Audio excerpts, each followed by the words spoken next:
इसका अध्याय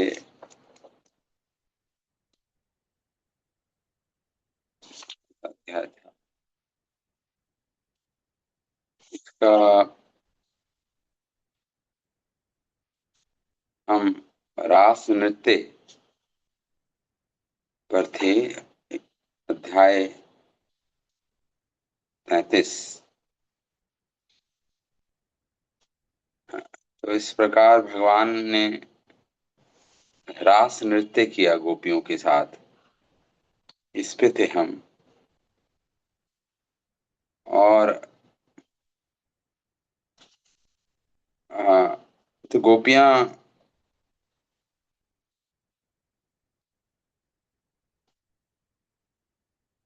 भगवान एवं शशांक अंशु विराजितः निशः स सत्यकामः अनुरक्त अबलागणा शिसेव आत्मनि अवरुद्ध सौरतः सर्वा शरत्काव्य कथा रथाश्रया।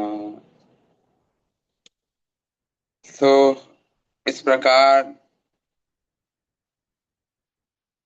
जैसे वो शरद रात्रियां, उसमें भगवान जो लीलाएं भगवान ने संपन्न की, रास नृत्य की, चांदनी से खिली हुई उन समस्त शरतकालीन रातों का भगवान ने लाभ उठाया। हाँ। और जो गोपियां अनुरक्त बलागणा, जो भगवान से अनुरक्त थी गोपियां, दृढ़ता पूर्वक अनुरक्त थी भगवान से गोपियां, भगवान ने उनके साथ रास नृत्य किया। अपितु भगवान सत्य काम है, उनकी सारी इच्छाएं हमेशा से पूर्ण रहती। सत्य काम है भगवान, उनकी कोई इच्छा अपूर्ण नहीं है। फिर भी अपने भक्त गणों को, और ये तो अनुरक्ता गोपियां हैं, ये तो महाभाव से से युक्त गोपियां हैं। इनकी इच्छाओं को पूरी करने के लिए भगवान ने रास नृत्य किया उन शरतकालीन रात्रियों में। तो फिर हमने पढ़ा कि किस प्रकार परीक्षित महाराज ने प्रश्न पूछा भगवान से। परीक्षित महाराज ने सुखदेव गोस्वामी से प्रश्न पूछा कि संस्थापनाय धर्मस्य प्रश्न प्रशमाय इतरस्य च। भगवान तो धर्म की संस्थापना करने आए हैं, और जो अनीश्वरवाद है उसका प्रशम करने के लिए आए हैं। जो केतव धर्म हैं, जो चीटिंग रिलीजन्स हैं, उसका प्रशमन, उसका दमन करने के लिए आए हैं भगवान। अवतीर्णो ही भगवान, और अपने अंश के साथ, सारे अंशों के साथ आए हैं। वो जगदीश्वर, भगवान अंशी न जगदीश्वर। स कथम धर्म सेतु नाम, भगवान तो धर्म के सेतु हैं, धर्म के सेतु बनने आए हैं। वक्ता कर्ता अभिरक्षिता, भगवान ही वेदाहम सर्वस्य चाहम हृदय सन्निविष्टो। भगवान कह रहे हैं कि मैं ही वेदों का वक्ता हूं, मैं ही वेदों का रक्षक भी हूं, जिसमें धर्म और अधर्म के बारे में दिया हुआ है, जिसमें वर्णाश्रम धर्म, आपका लोक धर्म, आपका आत्मा का जो धर्म है भक्ति योग, उसके बारे में निरूपित है। उसकी रक्षा करने के लिए भगवान आते हैं, वक्ता भी हैं और धर्म सेतु भी हैं। भगवान सेतु हैं। स कथम धर्म सेतूनां वक्ता कर्ता भी रक्षिता। प्रतीपम आचरत। लेकिन भगवान का आचरण तो इसके विरुद्ध लगता है। प्रतिपम आचरण ब्रह्मन परहादाराभिमर्शनम। पराई स्त्रियों को भगवान ने स्पर्श किया, उनके साथ रास नृत्य कर रहे हैं भगवान। ये तो नियमों का अतिक्रमण लग रहा है। ये प्रश्न पूछा था और फिर हमने इसका उत्तर भी सुना था सुखदेव गोस्वामी के मुख से। सुखदेव गोस्वामी ने कई प्रकार से उत्तर दिया इस प्रश्न का।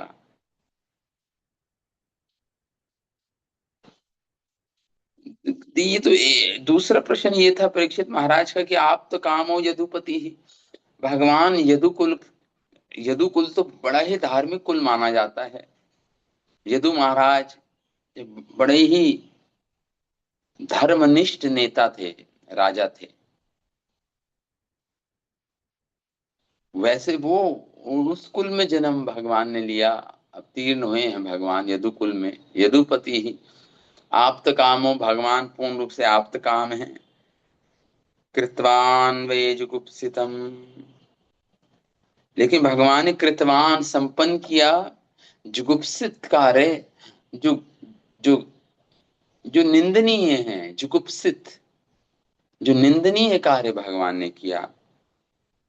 कि अब किम अभिप्राय है, तो कुछ तो अभिप्राय होगा भगवान का, कुछ तो लक्ष्य, कुछ तो इनका सोचा होगा भगवान ने। अभिप्राय क्या था इनका भगवान का?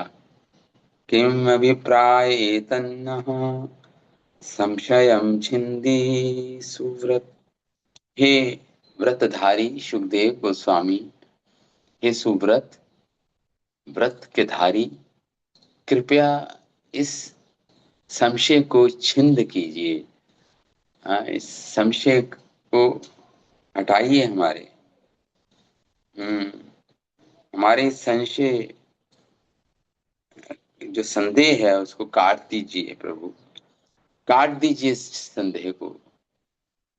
हम्म, क्योंकि भगवान ने कहा है कि जिसको संशय है मेरे इस कथनों पे, गीता में भगवान बोल रहे हैं, वो ना तो इस जीवन में और ना ही अगले जीवन में सुख प्राप्त करता है, न शांति प्राप्त करता है। संशयात्मा विनश्यति, उसका विनाश होता है। विनाश मतलब 84 लाख योनियों में परिभ्रमण करता है। हाँ, तो सुखदेव गोस्वामी ने इसके कई प्रकार से उत्तर दिया इस प्रश्न का, इन दोनों प्रश्नों का। सुखदेव गोस्वामी कहते हैं, धर्म व्यतिक्रमो दृष्टा ईश्वराणाम च साहसम तेजस तेजीयताम न तोषाय वहे सर्वभुजो यथा। देखिए, जो शक्तिशाली ईश्वर होते हैं, ईश्वराणाम, जो देवी देवता भी जो शक्तिशाली होते हैं, अगर वो धर्म का व्यतिकरण लगता है भाई रूप से करें, कर रहे हैं, अतिक्रमण कर रहे हैं धर्म का, लेकिन वो अतिक्रमण है नहीं उनका। धर्म व्यतिक्रमो दृष्टा, केवल देखने में ऐसा लगता है कि धर्म का अतिक्रमण हो रहा है, धर्म का उल्लंघन हो रहा है। क्यों? क्योंकि तेजस यास आम न दोषा वही सर्वभुजो यथा। वही कह रहे हैं, जिस प्रकार तो अग्नि के समान होते हैं ये देवी देवता शक्तिशाली। अब अग्नि में कुछ भी चीज अशुद्ध भी चली जाए तो अग्नि से में रहकर वो शुद्ध हो जाती है। उसी प्रकार जो महान शक्तिशाली जो ईश्वर हैं, इनका नैतिक सिद्धांतों के ऊपर उल्लंघन से, अगर नैतिक सिद्धांत का उल्लंघन भी लगता है हमें, इससे ये विनष्ट नहीं होते ये लोग। ये जैसे ब्रह्मा, इंद्र, सोम, विश्वामित्र इत्यादि का उदाहरण देते हैं। अग्नि में कुछ भी डाल दो तो वो निगल जाती है। उसी प्रकार इन देवी देवताओं के स्वभाव में कोई अंतर नहीं आता। अगर आपको लगता है इन्होंने कोई धर्म का उल्लंघन किया है, अतिक्रमण किया है, इसी तो इसी प्रकार जो महान, जो ईश्वर होते हैं, देवी देवता होते हैं, उनके आचरण की अगर अनियमितता कुछ दिखती है आपको, अनुशासनहीनता दिखती है, अनियमितता दिखती है, फिर भी आप मानिए उनको गिरा हुआ, उनको फॉल डाउन मत मानिए। उनका मतलब वो नीचे नहीं गिरते अपने पद से। किंतु सुखदेव गोस्वामी ने स्पष्ट किया, यदि इस ब्रह्मांड पर शासन करने वाले महान व्यक्ति की अगर नकल कोई करता है, हाँ, वो उसका परिणाम बहुत ही भयानक होता है। उदाहरण दे रहे हैं, ना एतत्समाचरे जातु मनसा अपि ह्यनीश्वरः विनश्यति आचरन् मूढया यथा अरूढ़ अरुद्र अब्जिजम विषम। देखिए, जब समूह मंथन हुआ, लक्ष्मी जी प्रकट हुई, धन्वंतरी जी प्रकट हुए, अनेक प्रकार के रत्न मणि प्रकट हुए, लेकिन जब विष प्रकट हुआ तो कोई भी पास में नहीं आया। उस समय तो भगवान रुद्र ने ही वो विष का पान किया। हाँ, विष का पान करके, तो अगर मान लो कोई भगवान शिव की नकल करे, हाँ, तो हलाहल का तो एक आधी बूंद भी पर्याप्त है उसका, उसकी मृत्यु के लिए, मृत्यु को प्राप्त हो जाएगा। इतना विषैला वो विष होता है। तो प्रयास नहीं करना चाहिए। अगर वो रुद्र नहीं है तो नष्ट हो जाएगा वो। हम्म इसी प्रकार यद्यपि भगवान निश्चित रूप से धर्म की संस्थापना करने के लिए अवतरित होते हैं, उसी तरह वह भी दिखाने के लिए अवतरित होते हैं कि ईश्वर हैं, किंतु हम नहीं। ये दिखाने के लिए भी वो ईश्वर हैं, हम नहीं, ये दिखाने के लिए भी तो भगवान अवतरित होते हैं। तो हमें, इसलिए भगवान अपनी अंतरंगा, अपनी सारी अंशेना, अपनी सारी शक्तियों के साथ आते हैं। विशेष रूप से अपनी अंतरंग शक्ति के साथ भगवान आध्यात्मिक शक्ति के साथ आते हैं, और इस तरह भोग करते हैं अपनी अंतरंग शक्ति के साथ। और हमें भी, मायाबद्ध जीवों को भी आध्यात्मिक पथ पर आने के लिए आकृष्ट करते हैं। भगवान इनवाइट करते हैं, आप भी आइए, आध्यात्मिक धरातल पर आइए। हम्म, हमें चाहिए कि हम इसलिए नकल नहीं करें भगवान के आचरण की। नकल नहीं करनी चाहिए, अनुकरण नहीं कर, अनुसरण करना चाहिए, अनुकरण नहीं। ईश्वराणां वचा सत्यम् तथैवाचरितं क्वचित् तेषां यत् सत्वचः युक्तं बुद्धिमानस्तत्समाचरेत्। तो यहाँ पे कह रहे हैं, जो जो जो ईश्वर जन होते हैं, सुखदेव गोस्वामी कहते हैं, और आगे अपना उत्तर दे जा रहे हैं। कह रहे हैं कि जो ईश्वर होते हैं, ईश्वराणाम, जो देवी देवता होते हैं उनको भी ईश्वर बोलते हैं, क्योंकि कंट्रोलर होते हैं। ईश्वर मतलब कंट्रोलर, नियंता। उनके सत्य, उनके जो वचन होते हैं वो सत्य होते हैं। हाँ, और जब वे इन वचनों के अनुरूप कोई कर्म करते हैं, जो उनके वचन होते हैं उनके अनुरूप कोई कर्म करते हैं, कोई आचरण करते हैं, तब आदर्श बनते हैं।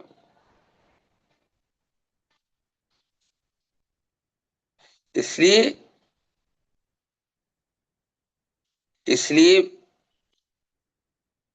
ईश्वर का मतलब नियंता होता है। यहाँ पे श्रील प्रभुपाद के शिष्य लिखते हैं, ये यद्यपि अज्ञानी भौतिकवादी लोग द्वारा बनाए गए इस निरर्थक संसार के सर्वथा विपरीत वास्तविक ब्रह्मांड जीवन से ओतप्रोत है और वस्तुतः ईश्वर से ओतप्रोत है, जो समस्त वस्तुओं में व्याप्त हैं, समस्त सबों को धारण करता है ईश्वर।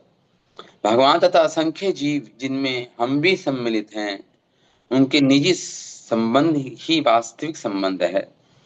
कुछ जीव भौतिकवादी के मोह में फंसे रहते हैं और भौतिक शरीर से पहचान मानते हैं। जो कुछ मुक्त हैं वे अपने नित्य आध्यात्मिक स्वरूप से परिचित हैं। तो यहाँ पे कहने का अर्थ ये है, जो लोग सीधे भगवान से शक्ति प्राप्त किए रहते हैं वे उनके भक्त होते हैं। तो श्रील भक्ति सिद्धांत सरस्वती ठाकुर कहते हैं, ईश्वराणाम जब शब्द आया है इस श्लोक में, वो मतलब होता है ज्ञान तथा तपस्या के बल पर शक्तिशाली जो बने हैं वो ईश्वराणाम, जो ज्ञान और शक्ति के बल पे, तपस्या के बल पे बने हैं। जो जो मनुष्य ईश्वर के स्वभाव तथा उनकी इच्छा को समझने लगता है और आध्यात्मिक जीवन में श्रेष्ठता प्राप्त करने के लिए निजी त्याग करता है, त्यों तो भगवान उसे शक्ति प्रदान करते हैं, जिससे वह उनकी इच्छा का, भगवान की इच्छाओं का प्रतिनिधित्व कर पाए, लीडर बन जाए, प्रतिनिधित्व, रिप्रेजेंटेटिव बन जाए भगवान की इच्छाओं का। भगवान उसको पर्याप्त शक्ति प्रदान करते हैं उस जीव को भी, जिससे तो भगवान इस धरती पर धार्मिक आचरण का जीता जागता दृष्टांत प्रस्तुत करते हैं। ऐसे गीता में भगवान ने बोला है कि यदि मैं धर्म का आचरण छोड़ दूं, तीसरे अध्याय के 24वें श्लोक में भगवान ने गीता में बोला है, यदि मैं आदर्श कर्तव्य का पद छोड़ दूं तो सारा संसार पथ भ्रष्ट हो जाएगा, विनष्ट हो जाएगा।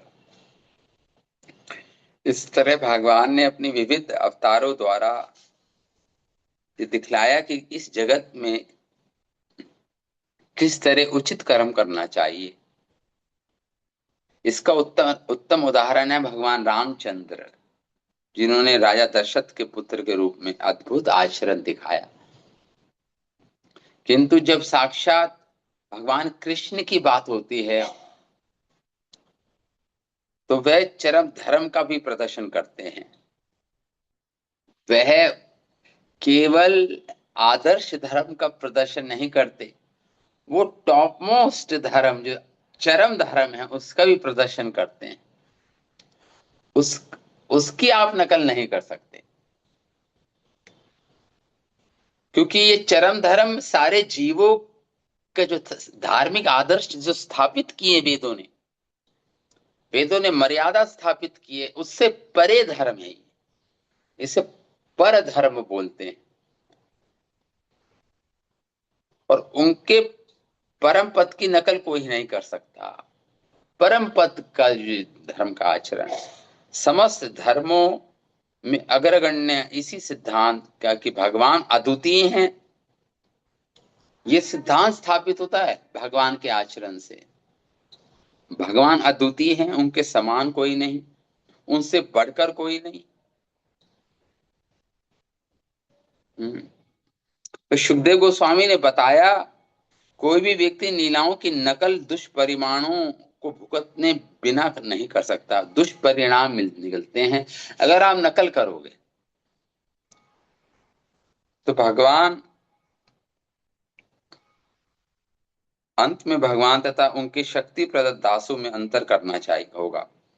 भगवान का शक्ति प्रदत्त दास जैसे ब्रह्मा अपने पूर्व कर्मों का बचा हुआ फल कर्मों के नियमानुसार पाता है, किंतु भगवान धर्म के नियमों के चंगुल से सर्वथा मुक्त हैं। भगवान अद्वितीय पथ पर स्थित हैं। इस बात को समझना होगा। आगे सुखदेव गोस्वामी कह रहे हैं परीक्षित महाराज को, कुशलाचरितेन येषाम् इहा सर्वर्थान् विद्यते विप्रेण वा अनर्थ निरंकारीणाम प्रभु। कह रहे हैं, एक सिद्धांत दे रहे हैं कि जो मिथ्या अहंकार से युक्त कोई कर्म करता है तो वही कर्म बंधन में बनेगा।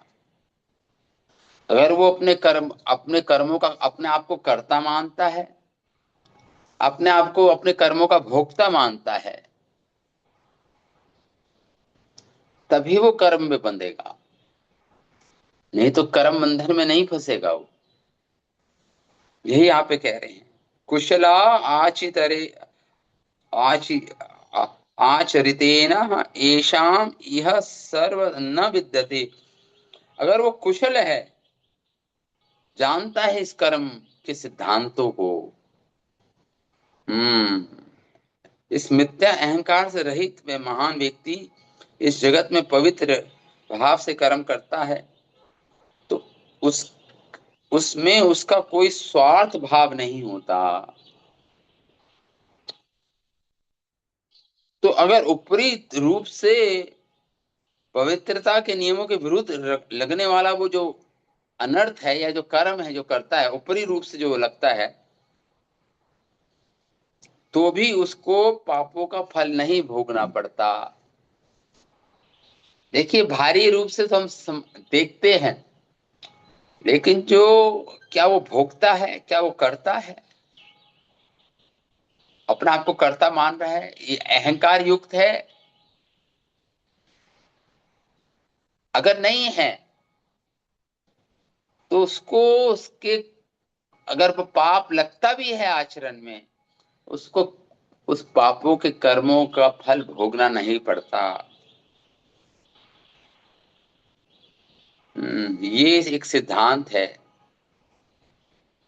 कर्म बंधन में जब भी फंसोगे जब अहंकार युक्त होंगे, अपने आप को भोक्ता मानोगे, मैं भोक्ता हूं, मैं एंजॉय करूंगा अपने कर्मों के फलों को,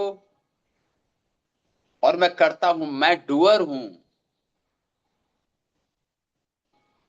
हम्म, तो इस प्रकार अगर ऐसा मानोगे तो फिर कर्म के बंधन में फंसोगे। कर्मानुबंधनी मनुष्य लोग के, तो फिर तो कर्म बंधन में फंस जाओगे। तो जो समस्त जितने भी किमुत अखिल सत्वानाम त्रियंच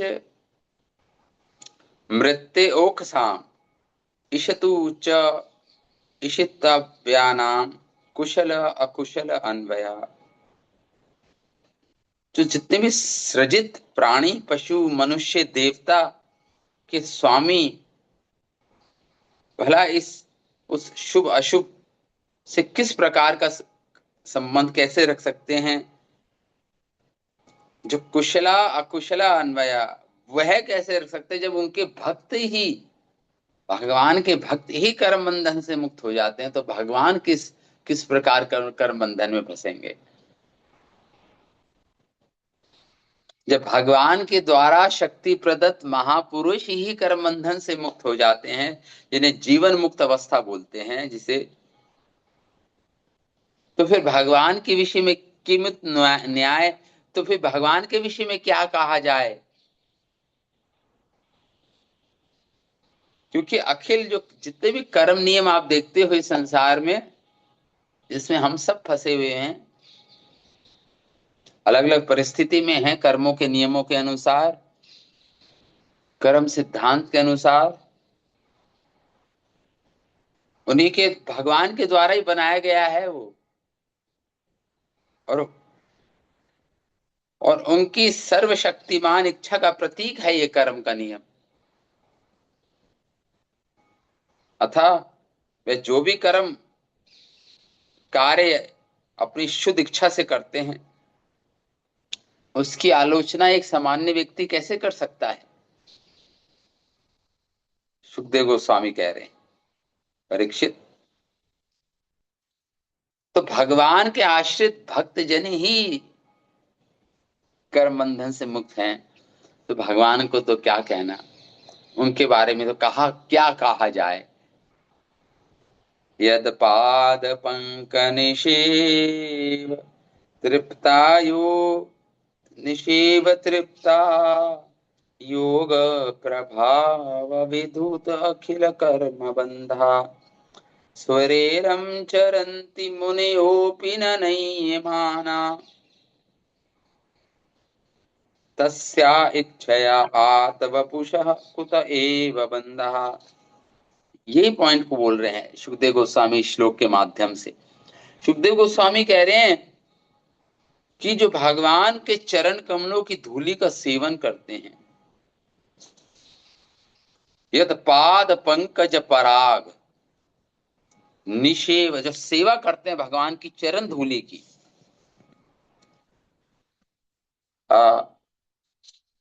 योग प्रभाव, तो अपनी भक्ति योग के प्रभाव से विधुत अखिल कर्म बंधा, वो विधुत मतलब मुक्त हो जाते हैं, सारे कर्म बंधनों से मुक्त हो जाते हैं। विदुत अखिल कर्म बंधा, अपनी शक्ति, अपनी योग भक्ति योग के प्रभाव से भगवान की चरण धूलि की जो सेवा करते हैं, वो सारे कर्म बंधनों से मुक्त हो जाते हैं। सोरेम चरन्ति मुनयोऽपि नह्यमाना, ना ही भौतिक कर्म, ना ही बुद्धिमान मुनियों को बांध, ये उन बुद्धिमान जो मुनि होते हैं, मुनियों, स्वयं चरंती मुनियों नहीं माना, न नहीं माना, ऐसे बुद्धिमान मुनियों को बांध नहीं सकते ये कर्म, इतनी शक्ति नहीं इनके अंदर। क्यों? क्योंकि अपनी भक्ति योग की शक्ति से अपने आप को कर्म बंधन से मुक्त कर लेते हैं ऐसे मुनिजन, योगी जन, क्योंकि मुक्त कर लिया है, जीते जी मुक्त हैं ये अब। तो फिर तो अपि न नहीं तस्य इच्छया आत वपुष कुत एव बंधा, कुत एव बंधा, तो भगवान कैसे आप कर्म बंधन में बन सकते हैं बताना। सुखदेव गोस्वामी कह रहे कुत एव बंधा, वो परम भगवान, षड ऐश्वर्य पूर्ण भगवान, जिन्होंने कर्मों के नियमों को बनाया है, उनको आप कर्म बंधन में कैसे डालोगे या बांधोगे। तस्या इच्छयात, क्योंकि उन्होंने अपने इच्छा से इस दिव्य शरीर को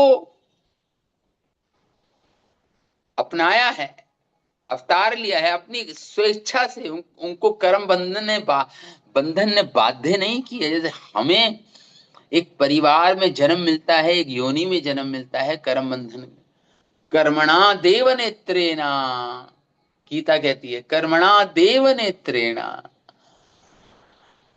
कर्म बंधन के कारण हम एक भौतिक शरीर प्राप्त करते हैं 84 लाख योनि में।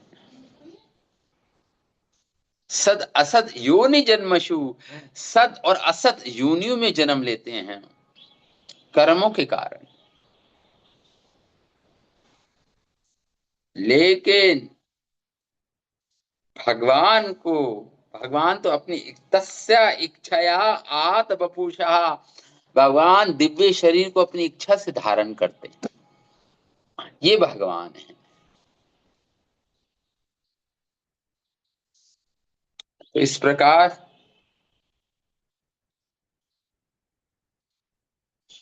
गोपीनाम तपतीनाम च सर्वेषामेव देहिनां यो अंतश्चरति स्वध्यक्षः क्रीडनेन देह भाग। तो यहाँ पे कह रहे हैं श्लोक में सुखदेव गोस्वामी, भगवान गोपियों के भीतर भी परमात्मा रूप में है, उनके पतियों के रूप में भी परमात्मा रूप में विराजमान है। गोपीनाम तत्पतिनाम च सर्वेशाम एव देहिनाम, सबके देहधारी जीवों में भगवान परमात्मा रूप में विराजमान है। युवंतश्चरिति सोऽध्यक्ष, तो भीतर साक्षी रूप में भगवान विराजमान है। और वही भगवान जो साक्षी रूप से विराजमान है सारे जीवों में, सारे जीवों देह में, आज वो भगवान क्रीड़ा करने के लिए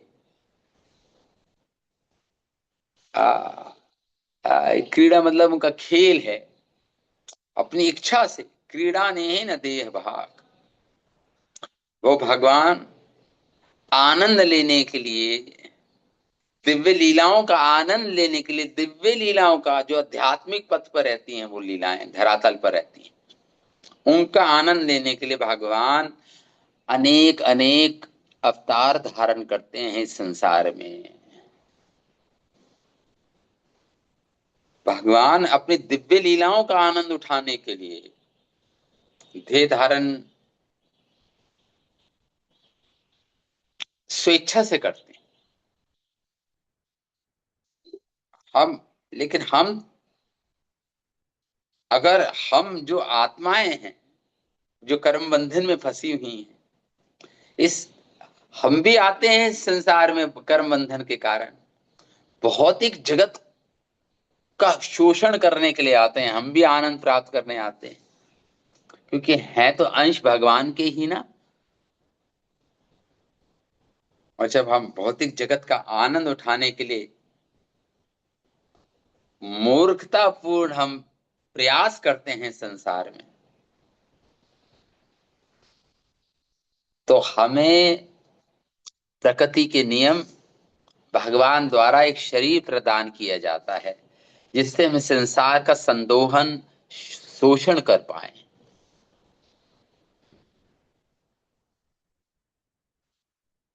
तो हम, भगवान के सभी रूप शाश्वत और दिव्य होते हैं और उनकी समता किसी भी तर्क से,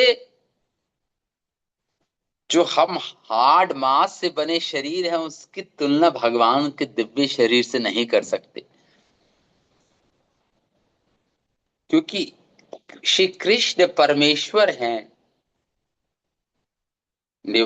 और गोपियों तथा उनके पतियों के समस्त जीवों के भीतर निवास करने वाले हैं भगवान।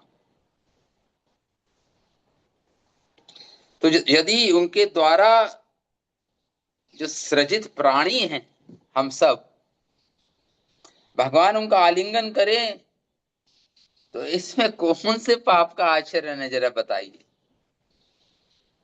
जो भगवान के द्वारा सृजित प्राणी है, भगवान उनका अगर आलिंगन करे तो इसमें कौन सा पाप है, इसमें कौन सा दोष है, कहने का अर्थ ये सुखदेव गोस्वामी महाराज का। तो इस प्रकार भगवान जब गुप्त स्थान पे मिलते हैं गोपियों को, तो भगवान तो उनके हृदय के में भी गुप्त स्थान में बैठे हुए हैं, भगवान उनके हृदय में बैठे हुए हैं, उनके हृदय के भीतरी भाग में भी भगवान निवास करते हैं।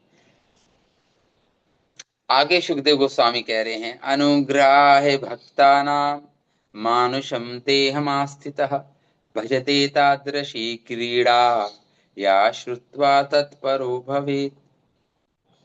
तो जब भगवान अपने भक्तों पर अपनी कृपा प्रदर्शित करने के लिए, अनुग्रह है भक्तानां, अनुग्रह करने के लिए, अपने भक्तों को पर कृपा करने के लिए जब भगवान एक दिव्य देह धारण करते हैं मनुष्य जैसा, भजते तादृशी क्रीड़ा या श्रुत्वो तत्परो भवे, तो क्यों करते हैं? ताकि भगवान की इन लीलाओं से आकृष्ट जीव, लीलाओं से जीव आकृष्ट हो जाए, आकर्षित हो जाए और भगवत परायण हो जाए, भगवान का भक्त बन जाए, वह भी भगवत परायण बन जाए, भगवान की दिव्य लीलाओं से आकर्षित होकर। इसलिए भगवान कृपा करने के लिए जीवों को, अनुग्रह है भक्ता नाम मानुषम देह आस्थिता, भगवान एक दिव्य देह को धारण करते हैं। भजते तादृशी कीड़ा, और जब सामान्य जीव उनका भजन करता है और आकर्षित होता है इन दिव्य लीलाओं से, श्रुत्वा और सुनता है इन लीलाओं को, तत्परो भवे। हम्म।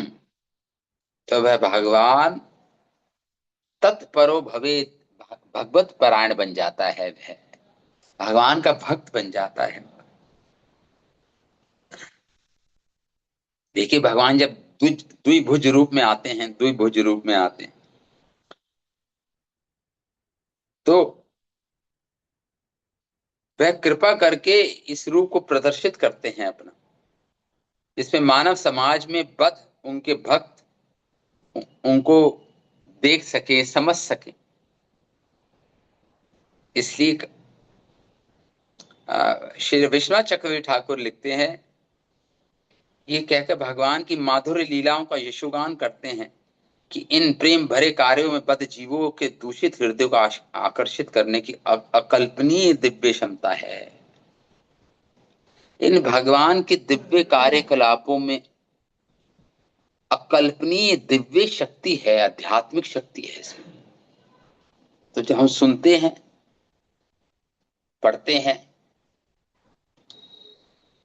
तो हमारा जो दूषित हृदय है वह भी आकर्षित हो जाता है भगवान की इन लीलाओं को देखकर, सुनकर।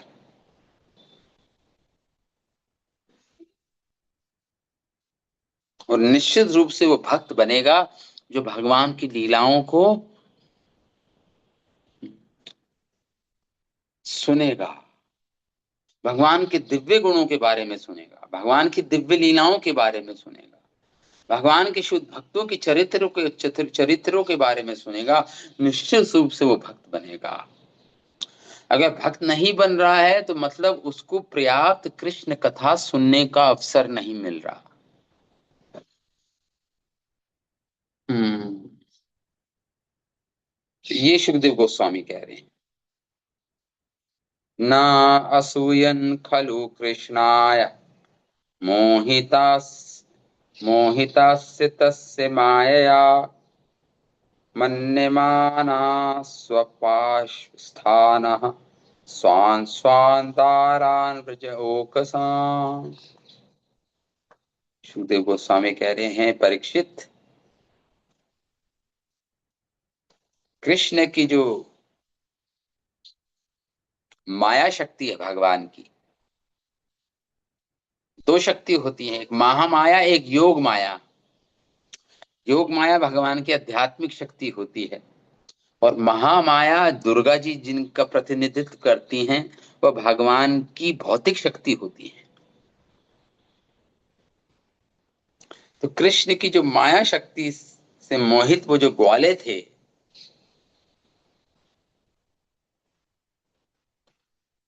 तो उन्होंने सोचा कि उनकी पत्नियां घरों में उनके निकट ही रहती थी। इस तरह उनमें कृष्ण के प्रति ईर्ष्या भाव उत्पन्न नहीं हुआ। भगवान की माया शक्ति से मोहित होके, ये ये महामाया शक्ति नहीं है, योग माया शक्ति है उनकी, क्योंकि भगवान के भक्तों पर भगवान की योग माया शक्ति प्रभावित होती है, प्रभाव करती है, ताकि लीलाओं को संपन्न किया जा सके। चूंकि गोपियां कृष्ण से एकांतिक प्रेम करती थी, इसलिए योग माया शक्ति ने सदैव भगवान के प्रति उनके संबंध की रक्षा की। यद्यपि वह गोपियां विवाहिता थी, इसलिए विश्वनाथ चक्रवर्ती ठाकुर अपने ग्रंथ उज्जवल नीलमणि में लिखते हैं कि गोपियों के ईर्ष्यालु पति ने अपनी पत्नियों से नहीं अपितु माया द्वारा नियमित पतियों से विलास किया।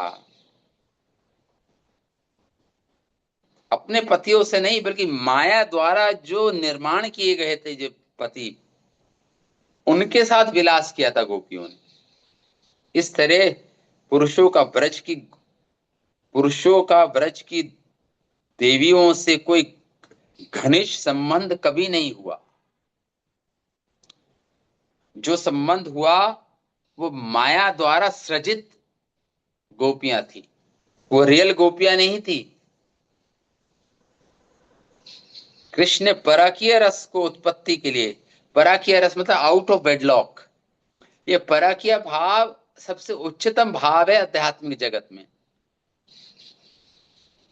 पराकीय भाव को समझना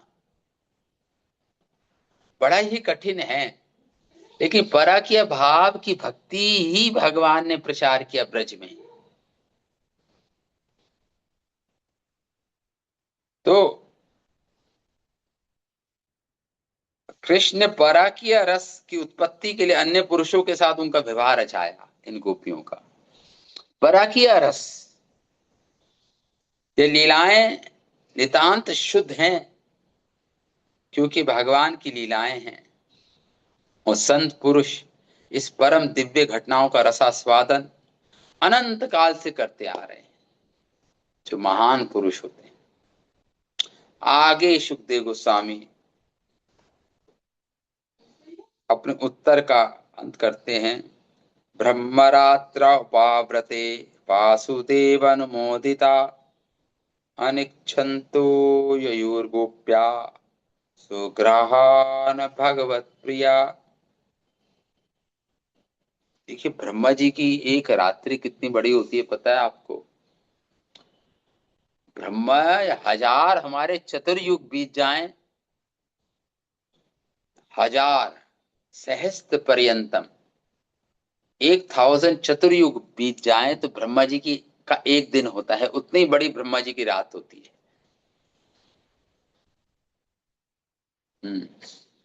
तो एक दिन एक रात, 1000 हमारे चतुर्युग बीत जाए, सतयुग, त्रेता युग, द्वापर युग और कलयुग 1000 टाइम्स बीत जाए तो एक रात। तो जब ब्रह्मा की पूरी रात बीत गई तो कृष्ण ने गोपियों को अपने घर वापस वापस जाने की सलाह दी। वासुदेव अनुमोदिता, पूरी एक रात्रि बीत गई थी ब्रह्मा जी की, जो रासलीला भगवान ने की। अनिच्छन्त्यो ययुर्गोप्या, लेकिन अनिच्छन्त्यो ययुर्गोप्या, गोपिया की इच्छा नहीं थी वापस जाने की गोपियों की अभी तो, लेकिन फिर भी स्वघरान अपने अपने घर वो गई। भगवान प्रिया, भगवान की उन प्रेयसियों ने भगवान के आदेश का पालन किया, अपने अपने घर चली गई गोपियां भगवान के आदेश से। तो देखिए भगवान बतलाते हैं कि मानवीय गणना के अनुसार 1000 युग मिलकर ब्रह्मा जी की एक दिन के बराबर होता है, और रात्रि भी उतनी ही बड़ी होती है ब्रह्मा जी की।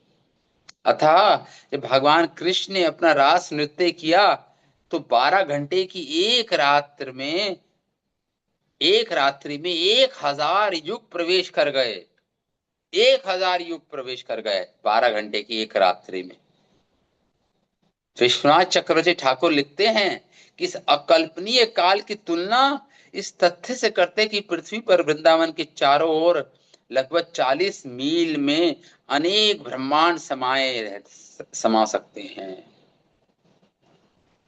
तो ये कोई विचार कर सकता है कि माता यशोदा कृष्ण की छोटी सी कमर अनेक रस्सियों से बांध नहीं पाई, और एक अन्य अवसर पर भगवान ने अपने मुख के भीतर अनेक ब्रह्मांड दिखलाए भगवान को, माता यशोदा। सांसारिक भौतिक भौतिक से परे आध्यात्मिक सत्यता की व्याख्या श्रील रूप गोस्वामी अपने ग्रंथ भागवत अमृत में लिखते हैं। भगवान, उनकी प्रिय भक्त, उनका धाम, उनकी लीलाओं के समय कुछ भी असंभव नहीं, उनके लिए कुछ भी असंभव नहीं। ये सारी जितनी भी भगवान के प्रिय भक्त, भगवान का दिव्य धाम, भगवान की दिव्य लीलाएं, ये सारी बातें अचिंत्य हैं, हमारी बुद्धि से परे हैं। तर्क बुद्धि से, हमारी सीमित बुद्धि से आप माप नहीं सकते, समझ नहीं सकते। श्रील विश्वनाथ चक्रवर्ती ठाकुर इसकी व्याख्या, इसके बाद व्याख्या करते कहते हैं कि इससे सूचित होता है कि कृष्ण ने गोपियों की सलाह, कृष्ण ने गोपियों को सलाह दी कि लीलाओं को सफल बनाने के लिए तुम्हें इन्हें गुप्त रखना होगा। वासुदेव कृष्ण का नाम है, भगवान कृष्ण के स्वांश का भी रूप सूचक है, जो चेतना के मुख्य अधिष्ठाता का कार्य करता है। इस प्रकार जो वासुदेव शब्द इस संदर्भ में आता है, वासुदेव अनुमोदिता, ये श्लोक में आया ना, वासुदेव शब्द आया है, ये हमारी चेतना के अधिष्ठात्र देवता हैं ये वासुदेव। अभी तो भगवान का दूसरा नाम भी है वासुदेव। करता है कि चेतना के मुख्य अधिष्ठाता वासुदेव ने गोपियों के हृदय में उनके गुरुजनों की चिंता तथा भय का बोध करा दिया था। इससे वे युवतियां बड़ी हिचकिचाहट के साथ वापस जा सकी, हिचकिचाहट के साथ वापस जा सकी। अब बता रहे हैं आप श्रुति फल क्या है, इन भगवान के रास नृत्य सुनने का श्रुति फल क्या है। सुखदेव गोस्वामी कहते हैं, व्रीक्रीडितं व्रजवधूभिरिदं च विष्णो श्रद्धान्वितो अनुशृणु यदथ वर्णेद्या भक्तिं परां भगवती प्रतिलभ्य कामम् हृदयरोगम् अंशु अपहनोति अचिरेण धीरा। क्या फल मिलता है जब हम भगवान की रास क्रीड़ा को सुनते हैं, क्या उसका प्रभाव पड़ता है हृदय पे। कहते हैं विक्रीडितम, जो भगवान ने क्रीड़ा की किनके साथ, ब्रज वधुओं के साथ, गोपांगनाओं के साथ, इन ब्रज गोपांगनाओं के साथ जो भगवान ने क्रीड़ाएं की, च विष्णु, जो सुनता है, श्रद्धा जो सुनता है श्रद्धा के साथ, अनुश्रुणदाय, जो इन रास नृत्य की लीलाओं को सुनता है श्रद्धा के साथ, या वर्णन यद्य, या वर्णन करता है दूसरों को, वर्णन यद्य, तो क्या फल प्राप्त होता है उसको, भक्तिम पराम भगवती प्रतिलभ्य कामम, उसको भगवान की शुद्ध भक्ति प्राप्त होती है। भगवान की शुद्ध भक्ति प्राप्त करेगा वो जो श्रद्धा के साथ सुनता है या इस रास नृत्य लीला का वर्णन करता है दूसरों को। भगवान की शुद्ध भक्ति प्राप्त करेगा और इस तरह हृदय रोग, उसका जो काम, अनंत जन्मों का जो रोग है जिसके कारण हम एक नया नया शरीर धारण कर रहे हैं, ये हृदय रोग। हृदय रोग मतलब तृष्णा, वासना, हमारा आकर्षण दूसरे शरीरों के प्रति, हृदय रोग, उसे हृदय रोग बोलते हैं। हार्ट डिजीज है वो हमारी।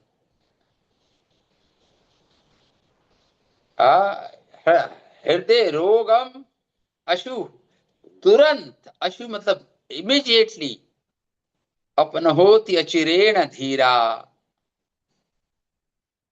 सुनते ही रास नृत्य लीला को सुनते ही उसका ये हृदय रोग चला जाता है, उसका ये हृदय रोग चला जाता। अपन होती अचिरेण शीघ्र, अति शीघ्र, और वह धीर बन जाता है, धीर पुरुष बन जाता है।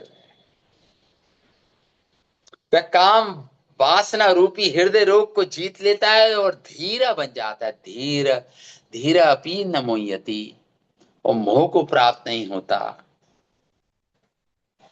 तो देखिए यहां पर सुखदेव गोस्वामी स्पष्ट रूप से परीक्षित महाराज को कह रहे हैं, फाइनल आंसर दे रहे हैं कि यहाँ पे कृष्ण की जो माधुर्य लीला जो हमने सुनी है, रास नृत्य की लीला की असाधारण शक्ति स्पष्ट रूप से प्रकट कर रहे हैं यहाँ पे सुखदेव गोस्वामी।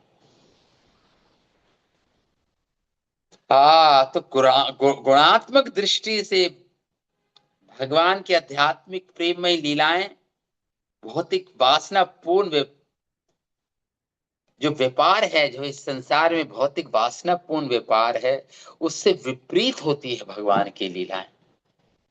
यहां तक कि भगवान की लीलाओं के श्रवण मात्र से भक्त काम इच्छा पर विजय प्राप्त कर लेता है, किंतु भगवान के माधुर्य व्यापारों के विषय में सुनने या पढ़ने से काम वासना छोड़िए, उसका बिल्कुल विपरीत प्रभाव पड़ता है हृदय पे, पवित्र हो जाता है हमारा हृदय। अतः कृष्ण अपने अहेतु की कृपा से इस जगत में, इसलिए भगवान रास नृत्य लीला का प्रदर्शन करते हैं इस संसार में, ताकि सारे जीव इस हृदय रोग से मुक्त हो जाएं। यदि हम इस कथा में अनुरक्त हो सकें और आध्यात्मिक प्रेम का आनंद अनुभव होगा हमें तब, और हम विषय वासना का परित्याग कर देंगे, जो इस संसार में शुद्ध प्रेम का प्रतिबिंब मात्र है, केवल केवल झूठी छाया है। सो कॉल्ड प्रेम इस संसार का है नहीं। इस संसार में प्रेम प्रेम सुख केवल भगवान कृष्ण के साथ जीवात्मा का हो सकता है। गीता में भी भगवान ने बड़े सुंदर ढंग से बोला, परम दृष्टवा निवर्तते। एक बार वो रस प्राप्त कर लेगा भगवान का, इस आध्यात्मिक धरातल पर इन लीलाओं का आस्वादन करना आरंभ करेगा, जब जीव उसको आस्वादन कर पाएगा, जब वो रस प्राप्त कर पाएगा, तब परम दृष्टवा निवर्तते, तब उसके सारे रसों को वो छोड़ पाएगा, संसार के निकृष्ट लोअर टेस्ट को छोड़ पाएगा। बड़े ही आसानी से, बड़े ही सहज रूप से वो इन निकृष्ट रसों का त्याग कर पाएगा जीव, जो अनंत जन्मों से, जिसके कारण उसको नए नए भौतिक शरीर मिल रहे हैं। इस प्रत्यक्ष अनुभव हो जाने पर भौतिक आनंद की ओर मोह नहीं करेगा दोबारा वो। ये इसका प्रतिफल है। तो इस प्रकार रास नृत्य अध्याय 33 हमारा पूर्ण हुआ। 43वां अध्याय श्रीमद् भागवत ऐसी भक्ति वेदांत स्वामी प्रभुपाद के तात्पर्यों के साथ 10वां स्कंद हमारा पूर्ण हुआ। तो इन जो उत्तर दिए हैं सुखदेव गोस्वामी ने, इन पर हम कुछ हमारे आचार्य श्री रविशनाथ चक्रवर्ती ठाकुर की कुछ तात्पर्य हम अगली क्लास में थोड़ा पढ़ के फिर हम एक नया अध्याय शुरू करेंगे, जो 34वां अध्याय होगा। इसमें नंद बाबा की रक्षा तथा शंखचूड़ का वध होगा। तो ठीक है, आज हम यहीं पे कथा को विराम देते हैं। कल पुनः आप सबसे भेंट होगी। श्रीमद् भागवतम महापुराण की जय, श्री रास पंचाध्याय की जय, शिल प्रभुपाद की जय, अनंत कोटि वैष्णव के निताय गौर प्रेमानंदे। रवि प्रकाश प्रभु की जय। थैंक यू प्रभु जी। हरे कृष्ण।